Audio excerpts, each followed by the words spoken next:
گواہ ہے کہ ان الارض یرثها عبادی الصالحون، یہ جو میری زمین ہے اس کا وارث میں نے اپنے نیک بندوں کو بنا دیا ہے، وہ چاہتے ہیں تو زمین پر تصرف کرتے ہیں، جس طرح حضرت سلیمان علیہ السلام کے لیے اللہ تبارک تعالیٰ نے ہوا کو مسخر کر دیا تھا۔ اللہ فرماتا ہے کہ وَسَخَّرْنَا لَهُ الرِّيحَ، کہ ہم نے ان کے لیے ہوا کو مسخر کر دیا۔ ہوا ہماری ہے، نظام ہمارا ہے، لیکن حکم حضرت سلیمان علیہ السلام کا چل رہا ہے۔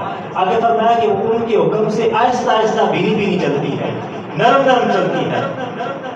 اب چل اللہ کے حکم سے رہی ہے، لیکن اس پر تسلط اور تصرف حضرت سلیمان علیہ السلام کا ہے۔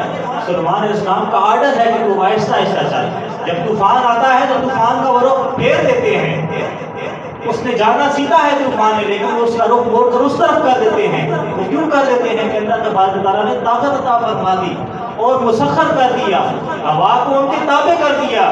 فرمایا کہ ہوا اگرچہ تیرا مالک و مختار میں ہوں، تیرا رب میں ہوں، لیکن اس پر مانیٹر میں نے حضرت سلیمان علیہ السلام کو بنا دیا ہے۔ اب یہ تجھے جو حکم دیں گے تو نے اس طرح سے چلنا ہے۔